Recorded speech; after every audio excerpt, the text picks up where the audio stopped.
Bienvenidos amigos televidentes, esto es Pulso Político, soy Carlos Rabascal. En este domingo 21 de julio vamos a tratar sobre las estrategias nacionales para erradicar la pobreza.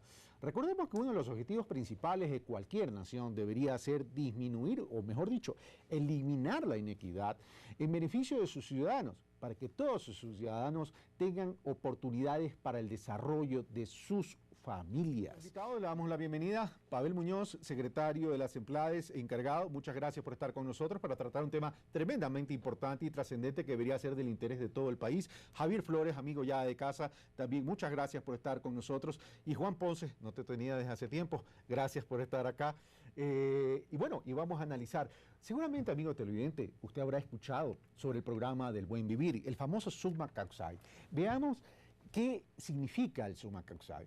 Es un modelo o forma de vida que promueve relaciones más sustentables con la naturaleza y menos consumistas, que constituye una opción ante el modelo desarrollista del vivir mejor. Es decir, es completamente diferente al mejorar al bienestar, al concepto de bienestar.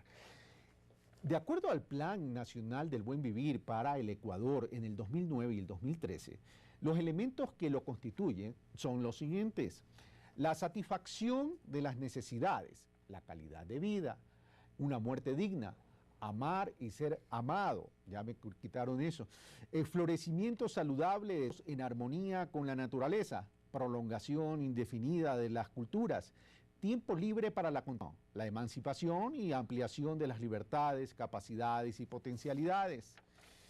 Pero el plan del buen vivir tiene tres ejes: la construcción del poder popular y el Estado. Esto es tremendamente importante que lo recordemos. La construcción del poder popular y el Estado. Derechos y libertades para el buen vivir y transformación económica y productiva. Ahora, para el próximo cuatrienio, el Consejo de Planificación del Gobierno aprobó el 24 de junio de este año el Plan del Buen Vivir, que regirá para los próximos 4 años, evidentemente, cuatrienio, en el que se invertirá alrededor de 47.612 millones de dólares. Como ven, amigos televidentes, el Plan del Buen Vivir parte de un concepto filosófico, pero pretende aterrizarlo en términos de que se generen oportunidades para poder vencer la pobreza. 47.000 millones en 4 años es una meta ambiciosa, pero ¿en qué tiempo se puede vencer la pobreza en el Ecuador? Son las interrogantes que hoy Pavel Muñoz, secretario nacional de Planificación y Desarrollo encargado, va a responder, y también ante el análisis y las inquietudes de nuestros panelistas invitados, el doctor Javier Flores Aguirre y el economista y el doctor Juan Ponce de la Flaxo. Pavel Muñoz, 3 minutos para poder exponer la estrategia nacional de este Plan del Buen Vivir como herramienta y estrategia nacional para vencer la pobreza. Gracias, Carlos. Un saludo para ti, las personas que nos ven, y fundamentalmente para Javier y Juan, con quienes compartimos la mesa. Tú lo has dicho bien, por mandato constitucional, cada gobierno que empieza debe presentar un plan que para su periodo de gobierno, 4 años, marca metas, marca objetivos, políticas, lineamientos estratégicos. Así lo hemos hecho en este nuevo mandato que Rafael Correa asume, y hemos presentado el Plan Nacional para el Buen Vivir que regirá el periodo 2013-2017. Yo rescataría algunas cosas que estuvieron en tu introducción. Hay 3 ejes fundamentales en este plan. El primero tiene que ver con consolidar el poder popular y el Estado democrático. Este es un eje efectivamente fundamental.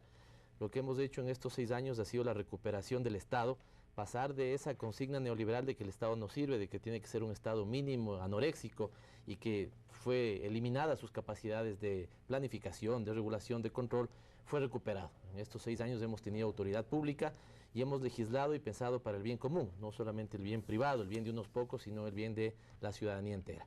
Así que ese es un elemento fundamental. Más aún después de 6 años de un proceso político de cambio, 4 años los que se avecinan, lo más importante será preguntarse cómo sostener ese proceso de cambio. Seguramente los liderazgos tendrán que cambiar o cambiarán, por lo tanto es más importante que la defensa de ese proyecto esté afincada en la ciudadanía y en lo que nosotros llamamos poder popular. Así que ahí hay un primer eje de este plan. El segundo tiene que ver con libertades y derechos del buen vivir. Ya la Constitución de Montecristi fue progresiva y progresista en el reconocimiento de derechos, ¿no es cierto? Es una constitución de las más avanzadas del mundo, la naturaleza tiene derechos y hay que consolidar eso también en los próximos 4 años. Y finalmente un reto fundamental es que, y esto de alguna u otra manera es poner unos acentos que no necesariamente han estado en los años anteriores, es transformar la matriz económica y la matriz productiva.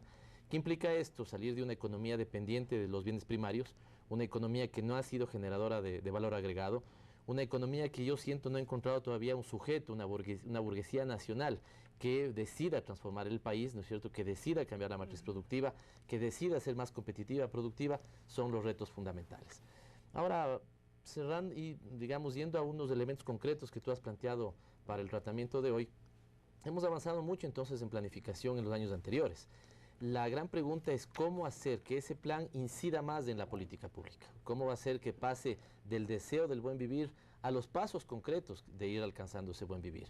Eso, el presidente ha tomado la decisión de que al plan se le acompañen 2 estrategias de carácter nacional, sobre las cuales todo el Ejecutivo estará volcado y pondremos todo el acento en estos 4 años.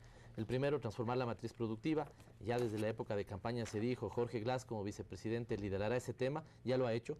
Hemos tenido 2 reuniones en las últimas semanas sobre cambio de matriz productiva y es vastísimo y rico el terreno que podemos alimentar ahí. Y el otro es una estrategia de erradicación de pobreza. Cierro con esta idea.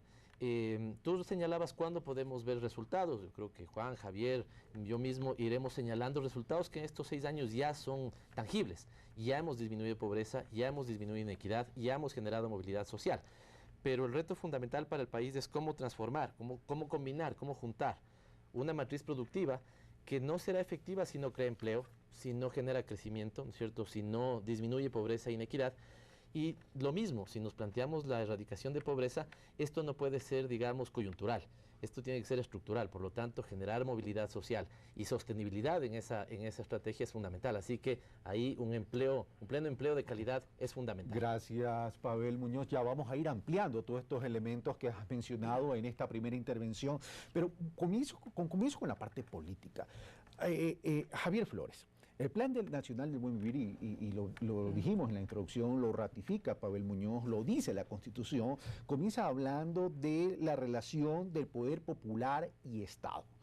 El tema del poder popular y Estado lleva a la siguiente conclusión: una gran participación ciudadana en términos de manejar este tema de planificación, este tema de constituir o consolidar un modelo de desarrollo.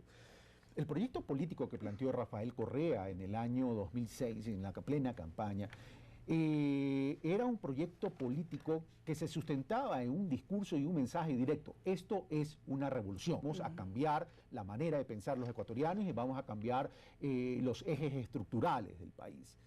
En estos más de 6 años, esa revolución ha aterrizado a esa revolución ciudadana para que deje de ser un membrete, un enunciado, un eslogan político para convertirse en este verdadero poder popular y relacionado e interrelacionado con el Estado?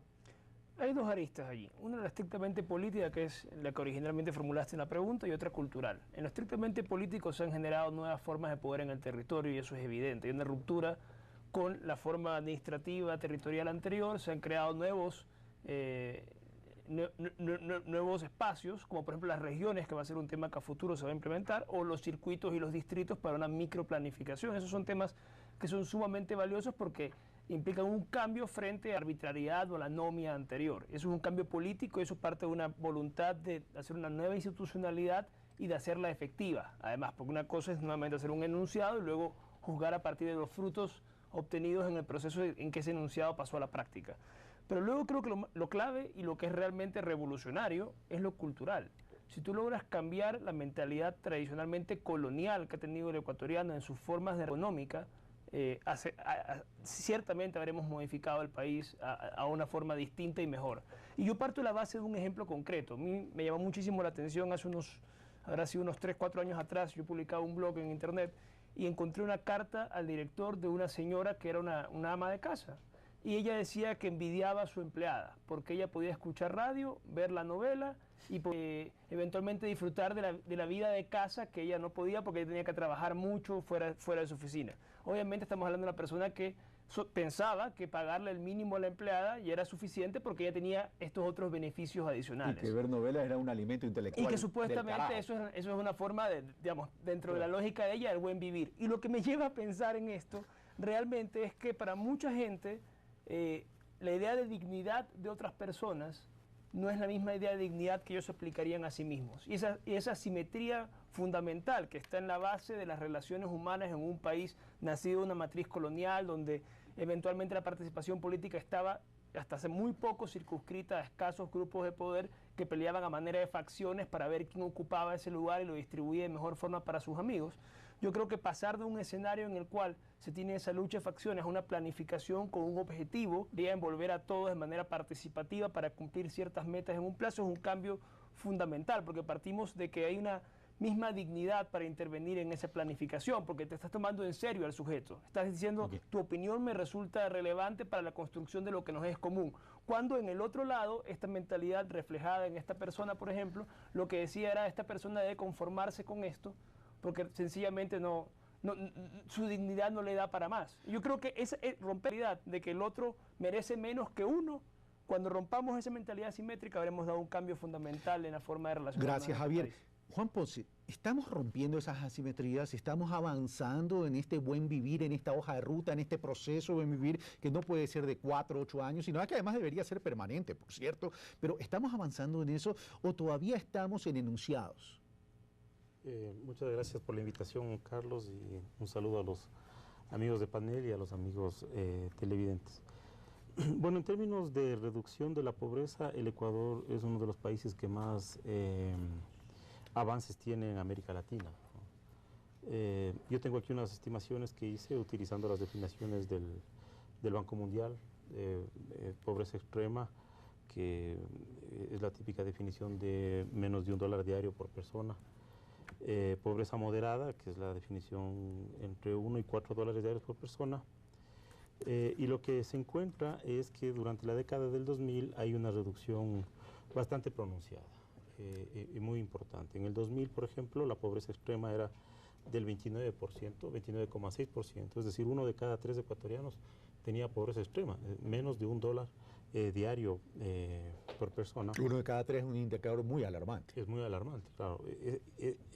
Así empezamos la década y terminamos la década. Estas estimaciones son hechas en base a las encuestas de empleo. Digamos, al 2012 este indicador cae al 5%. Es decir, hay una caída espectacular en términos de reducción de la pobreza extrema.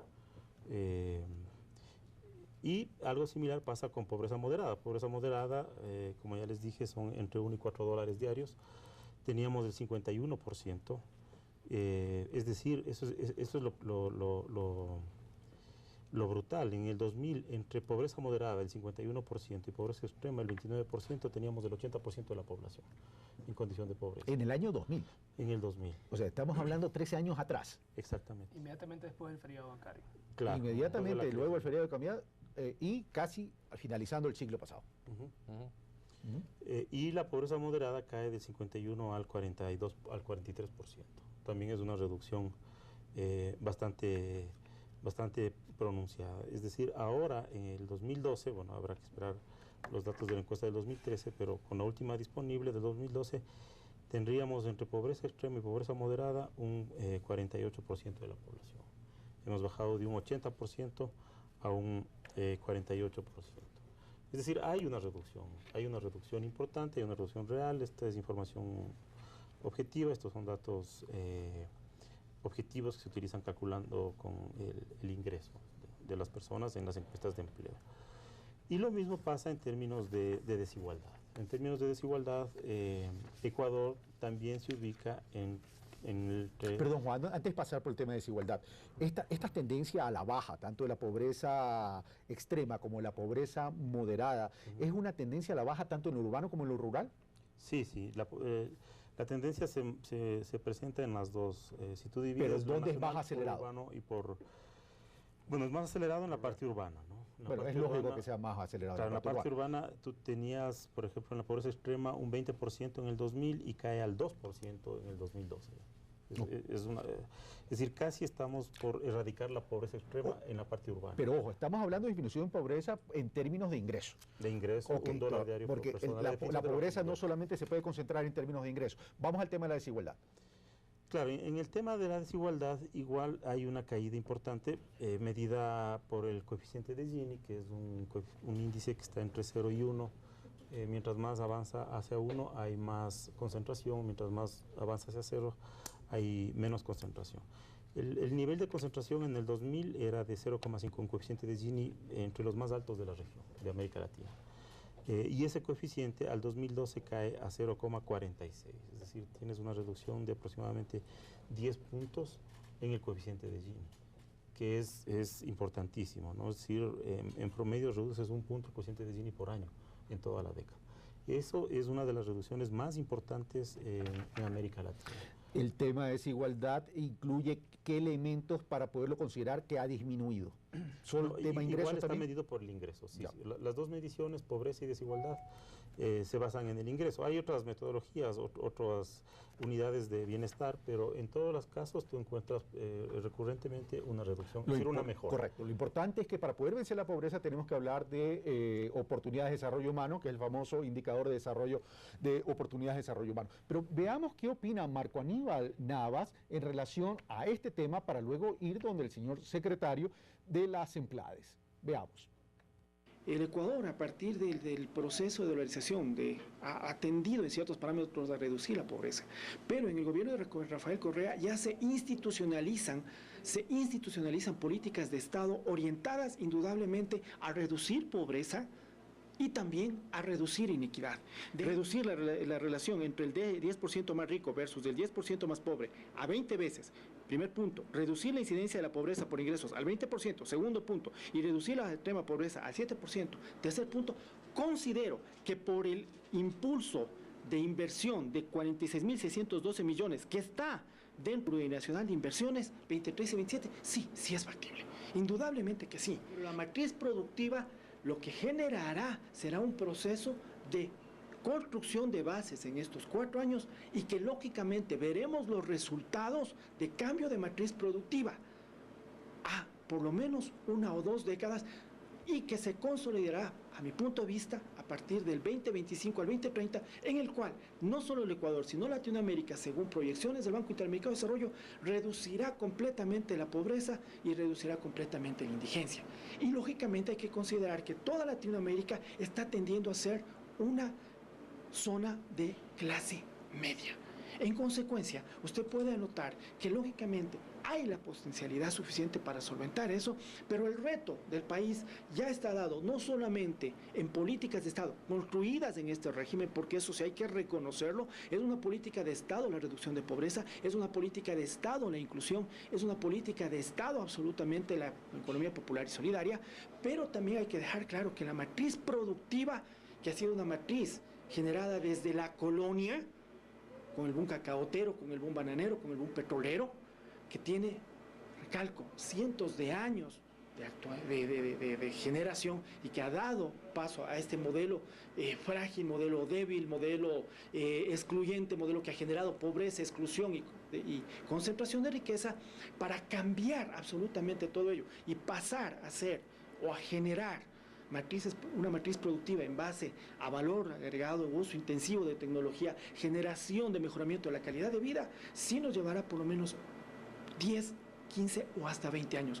Pero yo creo que en estos 4 años en los cuales el gobierno tiene un gran reto, porque realmente tiene todo para hacerlo, la voluntad del Ejecutivo, el Legislativo y el capital social que le dieron en las últimas elecciones de febrero, tiene la suficiente capacidad para generarlo. A mí me parece coherente también que el Estado haya recuperado su capacidad de generación, de planificación del desarrollo, cosa que se terminó luego de la generación de los gobiernos de corte neoliberal que sí estuvieron en el Ecuador y que dejaron de lado la educación, que sí era parte de los procesos nacionales. Indudablemente, recordemos el plan de la dictadura de Guillermo Rodríguez Lara, que fue parte consustancial de la política de desarrollo del país.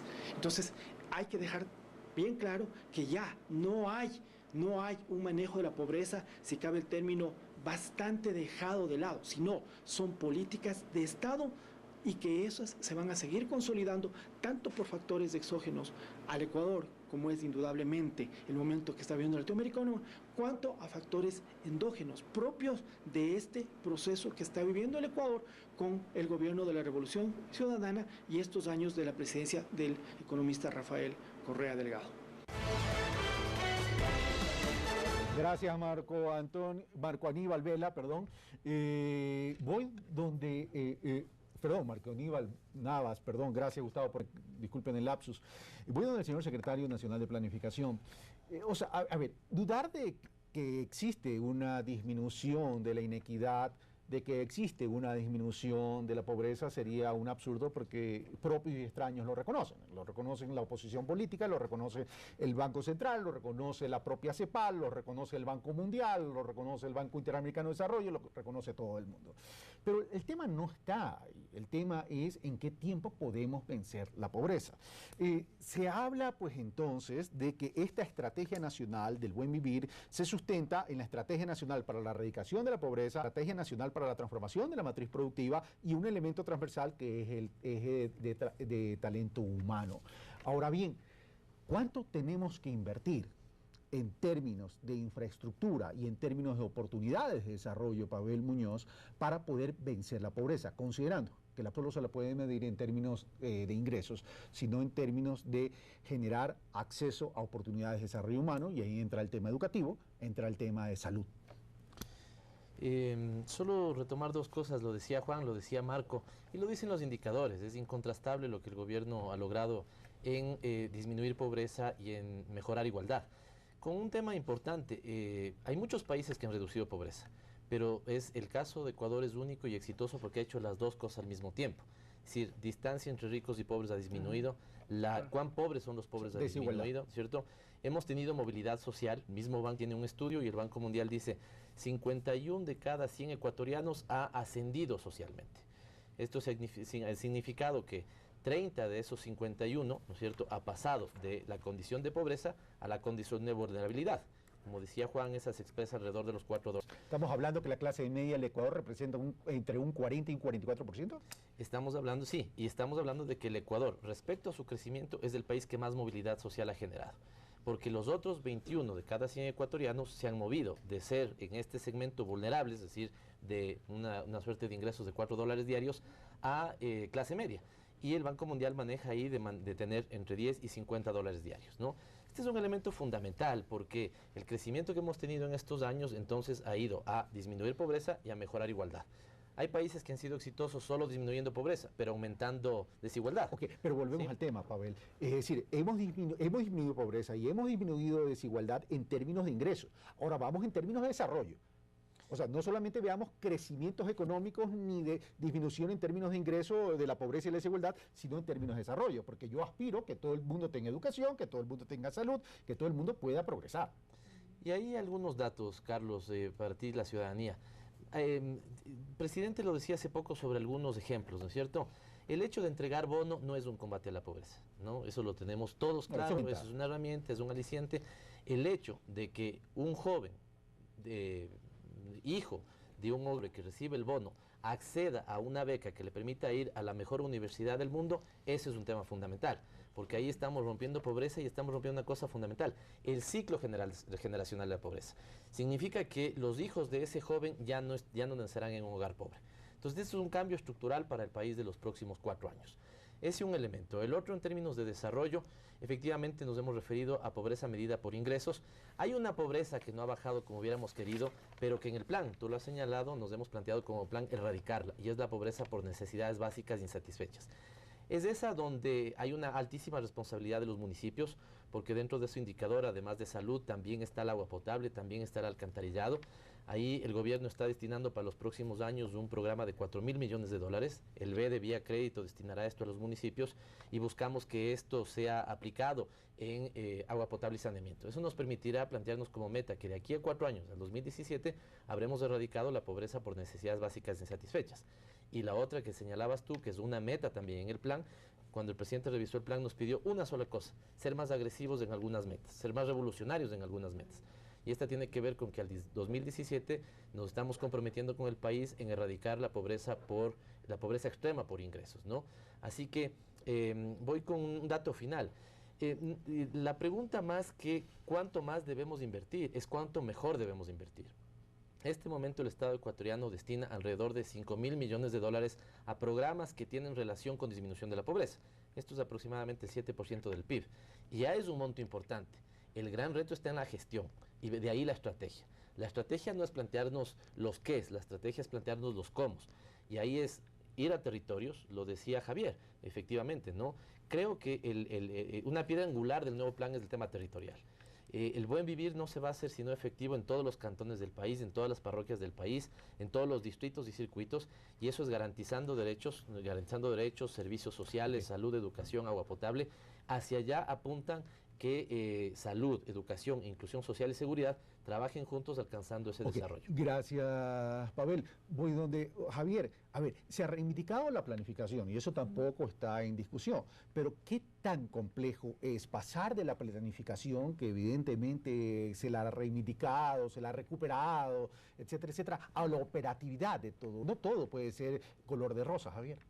Bueno, uno tiene que esperar, yo creo que 3 cosas de cada uno de los tradicionales poderes del Estado. En el caso del legislativo, uno debe esperar la mayor sintonía entre las leyes y lo que la Constitución espera de las leyes. O sea, el marco constitucional es el paraguas por el cual se construye la cuestión legislativa, y eso es una cuestión más bien de tipo normativo, explica un trabajo de técnica jurídica y tal. Luego está la parte de la administración, y uno espera, yo creo que principalmente que sea eficaz y eficiente, que si uno vota por una persona, porque es un sistema democrático, y te ofrece un plan, que lo cumpla a rajatabla. Y creo que lo interesante de los mecanismos de planificación participativa es que te dan la posibilidad de poder medir la eficacia de una administración determinada, y eso es extraordinario. Cuando en un país determinado la opinión pública no empieza a debatir tanto quién dirige una operación determinada, sino qué tan eficaz es su procedimiento y su práctica para conseguir la meta, habrá cambiado completamente de una pelea de facciones a una pelea de la búsqueda de un objetivo en común. Ahora, esta movilidad social cada vez se convierte también en más exigente, si no el ejemplo está en Brasil. Ahora, Juan, pero una de las debilidades de todo este proceso es que todavía no se ha podido generar un cambio en el sistema de acumulación. ¿Es factible lograrlo? A ver, yo creo que, digamos, para poder responder tu pregunta, es importante saber qué factores son los que explican esta reducción de la pobreza y de la desigualdad a lo que nos referíamos hace un rato, ¿no? Y ahí tienes 2 elementos importantes. En general, la reducción de la desigualdad es una tendencia recurrente en América Latina. Es decir, todos los países de América Latina reducen desigualdad en la década de los 2000, excepto 2, Colombia y Nicaragua. ¿Y cuáles son los factores que están detrás de esta reducción? Igualdad en especial, ¿no?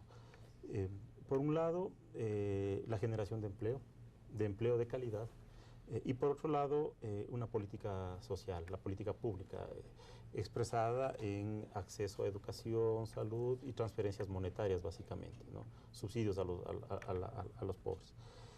Pero cuando tú haces una descomposición para ver el peso de cada uno de los factores, en que alrededor del 70% de la reducción se explica por mejoras en el empleo. Es decir, la política pública juega un papel importante, te está explicando el 30% de esto. La política pública, me refiero a programas destinados a la reducción de la pobreza.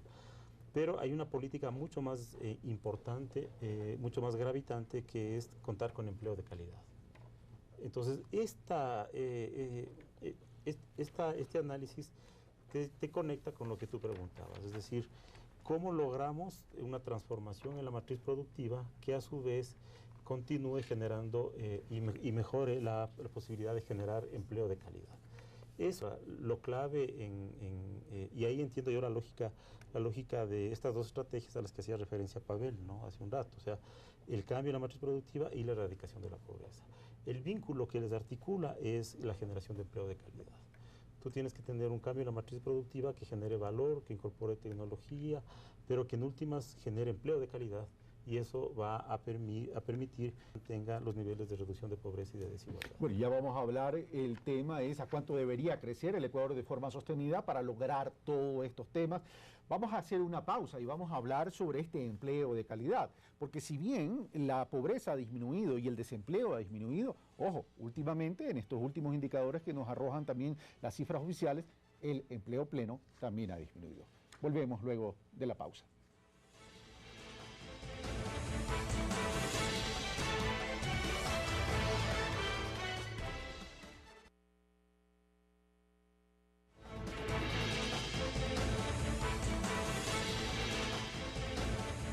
Recuerden, amigos televidentes, este es Pulso Político, soy Carlos Rabascal y estamos tratando sobre la estrategia nacional para erradicar la pobreza. Estamos con Pavel Muñoz, secretario nacional de Planificación encargado, Javier Flores Aguirre, analista político, y Juan Ponce, economista, analista económico y director de Flaxo Ecuador. Pavel Muñoz, habíamos hablado, y Juan nos dijo en su última intervención al cerrar el bloque anterior, es que hay una tendencia, evidentemente, en el Ecuador a bajar la pobreza, a disminuir la desigualdad, etcétera. Ahora, el tema es qué tan estructural es esto. Y Juan dice, para poderlo hacer tenemos que generar empleo de calidad y trabajar mucho en el tema de educación, el tema de salud y en el tema de subsidio. Pero parémonos un momento en el tema de empleo de calidad.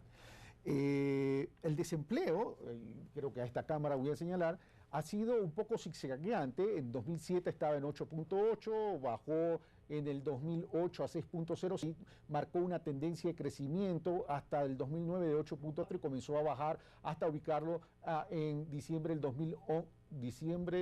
A julio del 2012 en 5.19. Creo que esta cifra un poco discrepa de la cifra oficial, que creo que el desempleo era 4.19, si no me equivoco. En este momento está en el 3.91. En el 3.91, al 2013. Ahora bien, pero el tema es que el empleo pleno ha disminuido.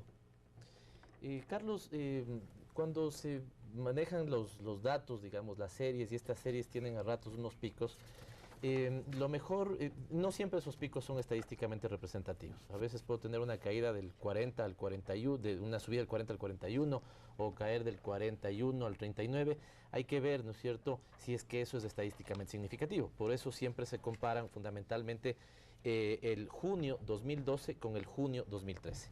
El INEC, el Instituto de Estadística y Censos, acaba de publicar, la semana anterior, el día lunes, digamos, hace pocos días, las últimas cifras de la encuesta que hace el INEC para medir pobreza, para medir inflación, medir empleo, a junio del 2013. Nuevamente tenemos una buena noticia, el desempleo vuelve a caer y está en el 3,91%. Comparado con 4.5 me parece que estaba en junio del año anterior. Es decir, lo que estadísticamente hay que comparar es cómo estaba en junio 2012 con junio 2013. Y hay una medida.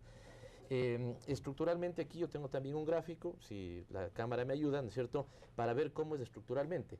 Estamos en los mejores momentos de datos de empleo en el país, ¿no? En realidad lo que quiero es ceñirme en este gráfico de aquí, donde se puede ver cómo al 2012 cerramos por primera vez en la historia con un 52% de ocupación plena versus un 40% de subempleo bruto. Ahí quiero interrumpirte, Pavel.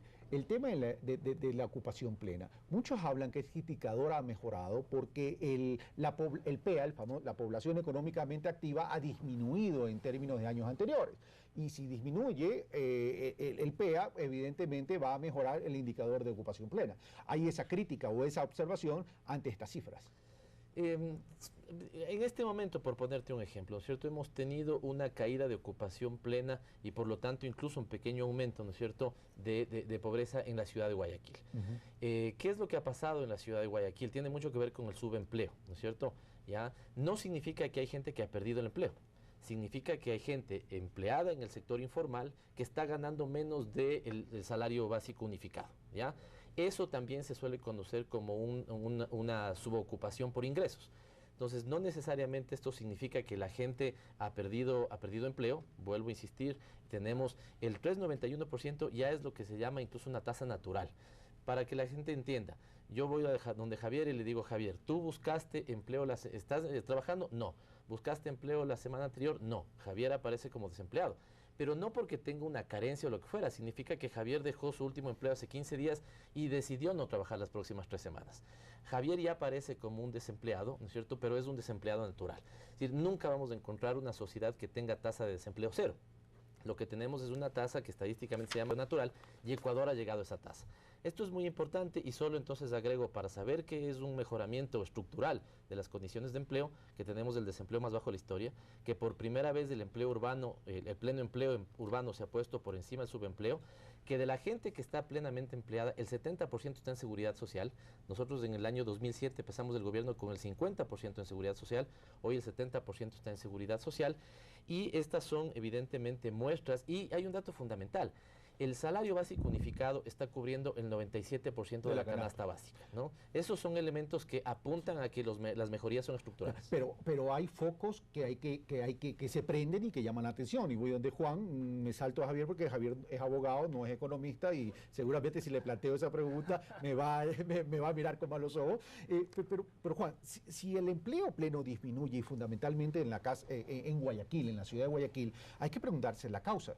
Y en ese sentido, para poder sostener un mejoramiento del buen vivir, o sea, poder lograr un buen vivir, mejorar la calidad del empleo, y ese subempleo que tampoco es un desempleo, sino es un subempleo en otros tipos de condiciones, en otro tipo de ocupación, va a jugar un papel importante la economía popular y solidaria. Pero la economía popular y solidaria aparentemente no logra consolidarse todavía en el Ecuador. Sí. Bueno, como tú me has escuchado en algunos otros programas, yo no soy muy fanático, digámoslo así, de la economía popular y solidaria. Y es justamente porque una de las principales amenazas que tiene la economía popular y solidaria es que puede terminar generando empleo de mala calidad.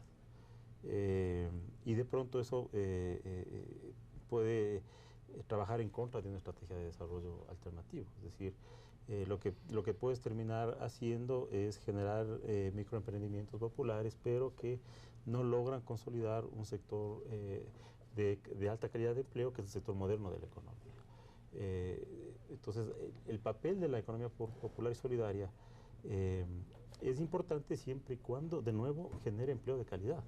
No cuando funcione como una válvula de escape al sector moderno. Es decir, lo que pasa en Guayaquil es una contracción del sector moderno y una ampliación del sector informal, a través de cualquier mecanismo, economía popular y solidaria o como quieras llamarlo.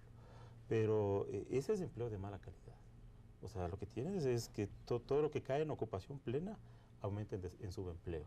Y eso es empleo de mala calidad. Okay, esos son propiamente los que no te sirven para una adecuada estrategia de reducción de la pobreza, de reducción de la desigualdad, ni para, no deberían estar acompañados en un cambio de una matriz productiva. Ok, hecha esa observación de Juan, voy donde Pavel para luego ir donde Javier.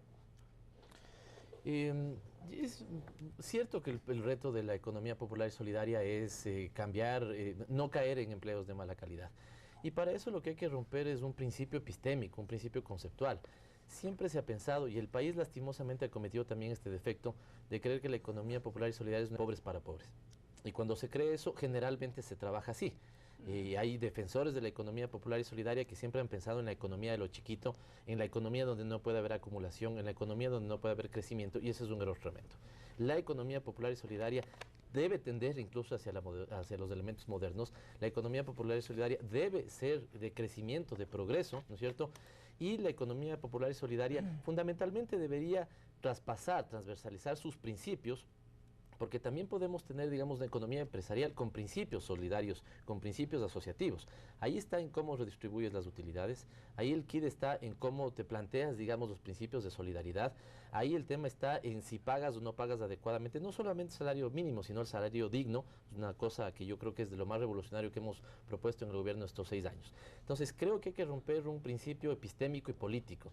Si seguimos pensando que la economía popular y solidaria debe ser de pobres y para pobres, va a caer en los problemas que dice Juan, generar empleo de mala calidad, no incidir en el sector formal, ¿no es cierto? Y no va a ser un elemento que dinamice y transforme la economía del país. Pero, Pavel, no se logra ver todavía una operatividad eficaz en ese sentido. Han pasado ya 2 años y medio, 3 años, y seguimos en la institucionalidad de la economía popular y solidaria, concentrado en una superintendencia, pero a la hora del té no se nota una estrategia pragmática para poder consolidar esa economía popular y solidaria que tenga como reto tener una calidad, u ocupación de buena calidad. Yo creo que lo que ha caracterizado al gobierno en estos años de ser autocrítico, y el propio gobierno es autocrítico con eso, ¿no? Tenemos muestras de, digamos, algunos chispazos donde esa economía popular y solidaria ha funcionado. Digamos, tenemos un sector cacautero que hoy exporta chocolate, por ejemplo, a Europa, ¿sí? Pero no llega a incidir en el conjunto de la economía popular y solidaria. Es un reto para nosotros ¿no es cierto? Y ya se decía, cuando nosotros planteamos que debe haber transformación de la matriz productiva y que debe haber disminución de pobreza, los vínculos entre ellos son crecimiento, son redistribución, son distribución, también es plantearse la democratización del acceso a agua, a tierra, a crédito, ¿no es cierto? Y tiene que ver con empleo de calidad.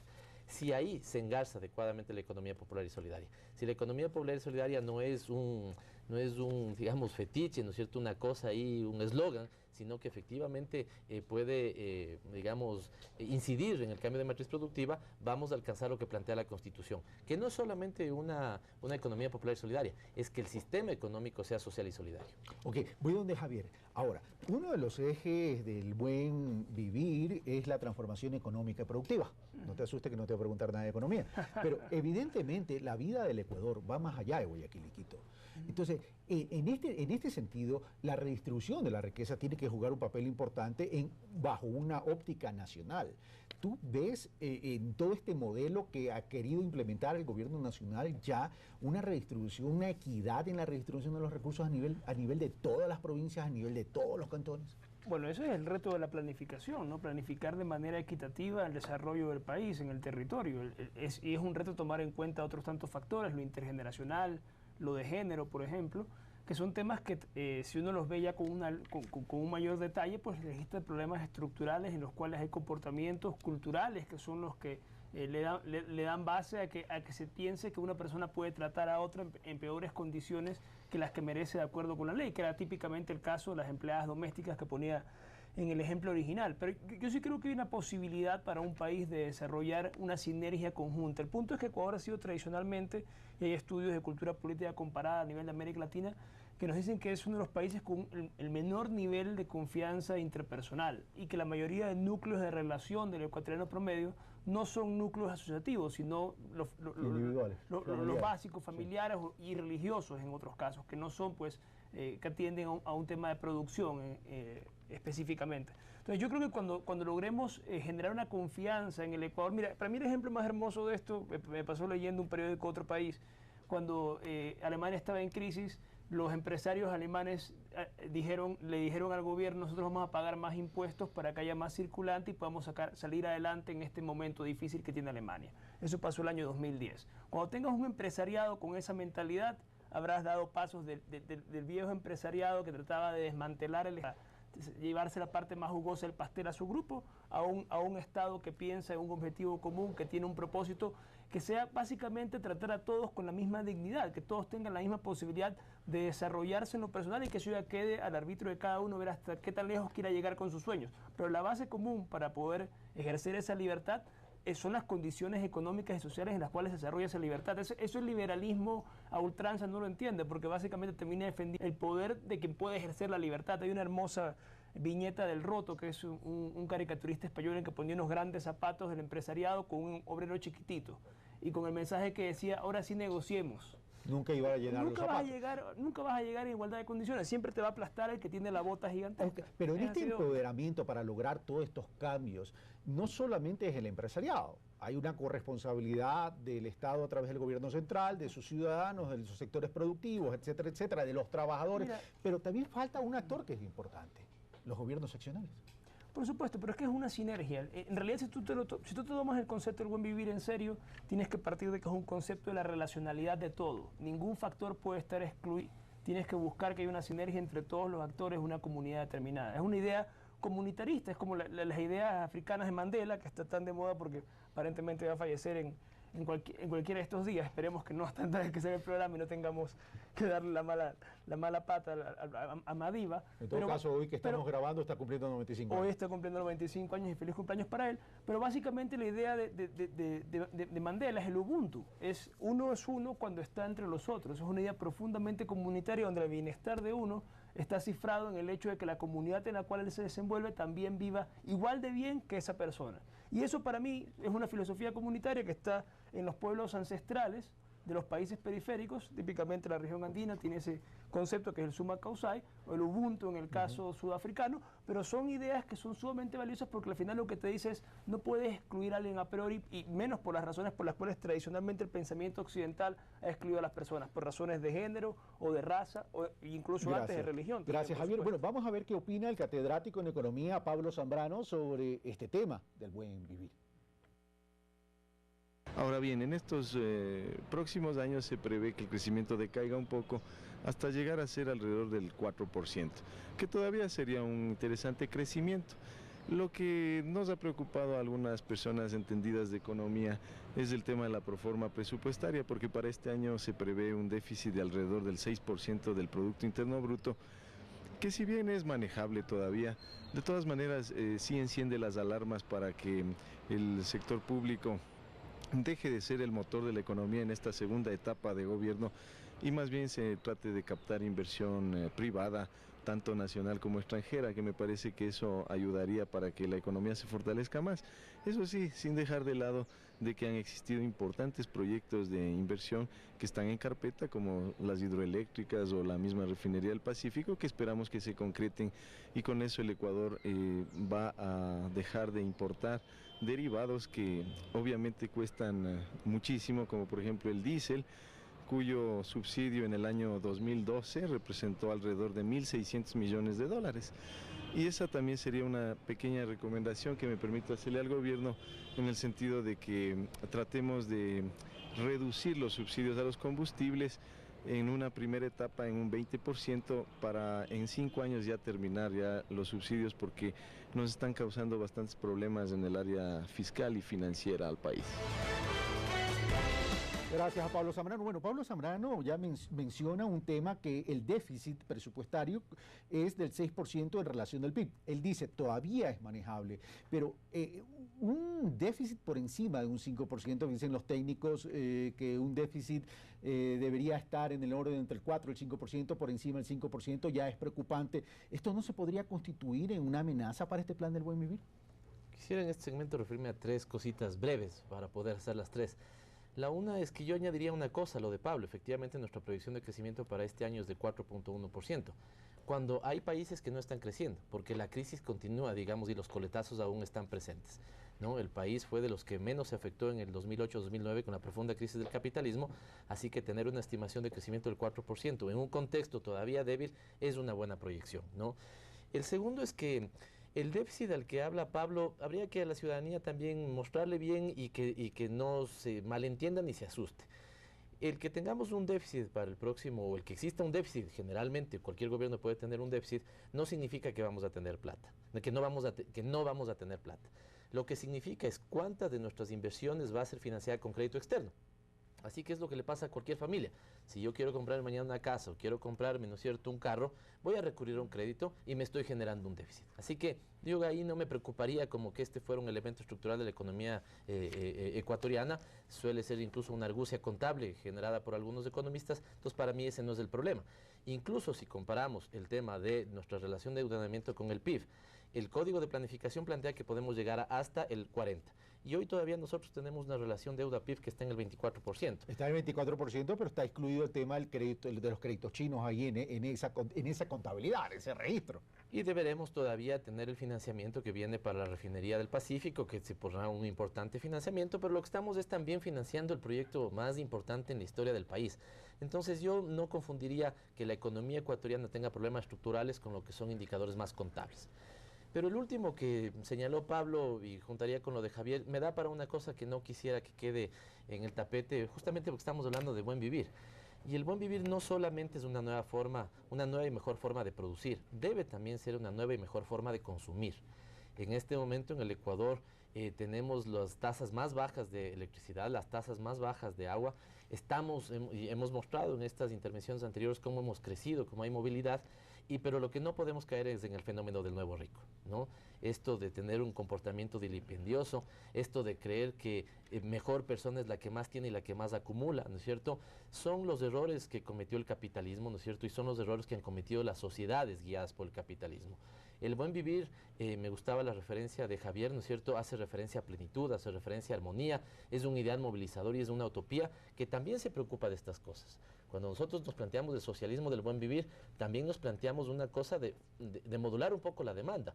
No podemos creer que todas las son porque el Estado dé plata para todo, si no tenemos mayores niveles de corresponsabilidad, desde apagar la luz, desde consumir, desde movernos menos en el auto. Es decir, yo felicito a todas las personas que se mueven, digamos, en bicicleta, porque estamos apuntando, ¿no es cierto?, no solamente a una nueva forma de producir, sino también de consumir. Me quedan 3 minutos. Y el consumo del agua, por cierto. Aunque mi mujer va a decir, usted es el primero que consume más agua cuando se ducha. Es que ahí se piensa mejor. Vamos donde Juan Ponce. Inténtelo con la bicicleta. Ahí con la bicicleta, sí. Juan, a ver, pero ¿a cuánto debería crecer sostenidamente el Ecuador durante algún tiempo para poder alcanzar estas metas que se están exponiendo en el programa y que forman parte de este plan del buen vivir que ya está aprobado? O sea, más que el crecimiento en términos cuantitativos, hay modelos que te permiten ver por cada punto del PIB en cuánto bajaría la pobreza en una economía determinada. Y eso tú puedes fácilmente hacer el cálculo y ver si quieres eliminar la pobreza moderada en los próximos 5 años, en cuánto deberías crecer. No he hecho la estimación, pero más importante, o sea, es importante tener una base de crecimiento. El crecimiento del 4 o 5% no me parece nada despreciable, me parece aceptable. Más aún en la coyuntura que dice Pavel. Claro, más aún en esta coyuntura, pero más importante es el tipo de crecimiento económico. Es decir, pues tú puedes tener un crecimiento concentrado, un crecimiento que te genera más bien niveles más altos de inequidad y que te genera pobreza, o puedes tener un crecimiento incluyente que te genera una reducción de la desigualdad y una reducción de la pobreza. Entonces, eso es importante. Relacionado con esto, ¿no? Quería comentarte a dónde se fueron estos pobres y estos pobres extremos y estos pobres moderados que a lo largo de la década disminuyeron en aproximadamente un 30%. Ese 30% se convirtió, nuevamente sigo utilizando las definiciones del Banco Mundial, entre vulnerables y clase media. Eso es lo que crece en la década del 2000. Vulnerables, personas entre 4 y 10 dólares por día, que ganan entre 4 y 10 dólares diarios, y clase media entre 10 y 50 dólares por día, a dólares del 2009. Entonces, por ejemplo, los vulnerables aumentan del 11% al 36%, y la clase media aumenta del 3,8 al 13%, 10 puntos en la clase media.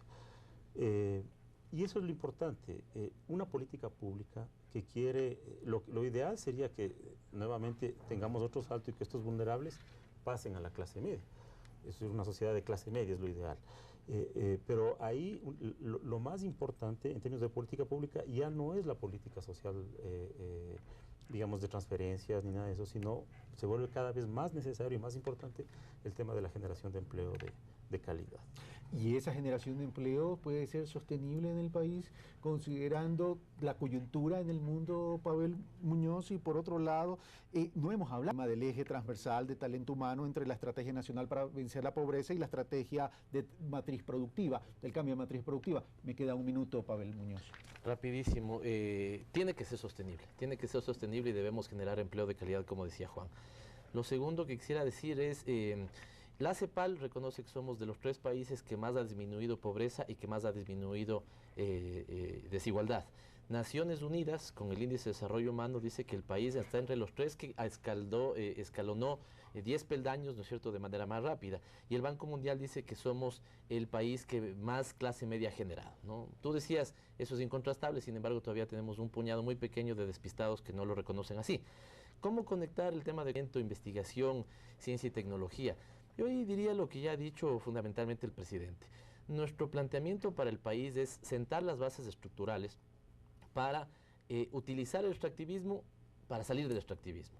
Sentar las bases estructurales para dejar de tener una economía basada en recursos finitos, petróleo, a pasar a una economía de recursos infinitos.